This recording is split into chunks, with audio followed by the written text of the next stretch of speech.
السلام علیکم. د هر کور مکتب ګلالیو زده کوونکو ستړي مسئ. د ریاضي مضمون دریم پړاو اووم درس ته ښه راغلاست.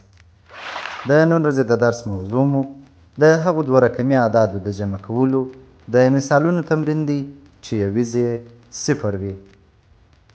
ګرانو زده کوونکو، دا چې په تېر لوست کې مو د صفر لرونکو دوه رقمي عددونو جمع کول زده کړل، اوس راځو تمریني سوالونه یې حل کوو. تاسې به قلمونه او کتابچې راواخلئ او هغه سوالونه به چې زه یې پر تخته لیکم په خپلو کتابچو کې حل کړئ. زه یې په پای کې له تاسې سره صحیح جوابونه هم شریکوم. لومړی سوال: شل مثبت اووه مساوي کیږي په څو سره؟ دوهم سوال: 50 مثبت اته مساوي کیږي په څو سره؟ دریم سوال: 10 مثبت 9 مساوي کیږي له څو سره؟ څلورم سوال: 80 مثبت 15 مساوي کیږي له څو سره؟ پنځم سوال: 40 مثبت 4 مساوي کیږي له څو سره؟ شپږم سوال: 70 مثبت 2 مساوي کیږي له څو سره؟ اووم سوال: 80 مثبت 1 مساوي کیږي له څو سره؟ اتم سوال: 90 مثبت 3 مساوي کیږي په څو سره؟ نهم سوال: 10 مثبت 6 مساوي کیږي په څو سره؟ په پای کې لسم سوال: 20 مثبت 4 مساوي کیږي له څو سره؟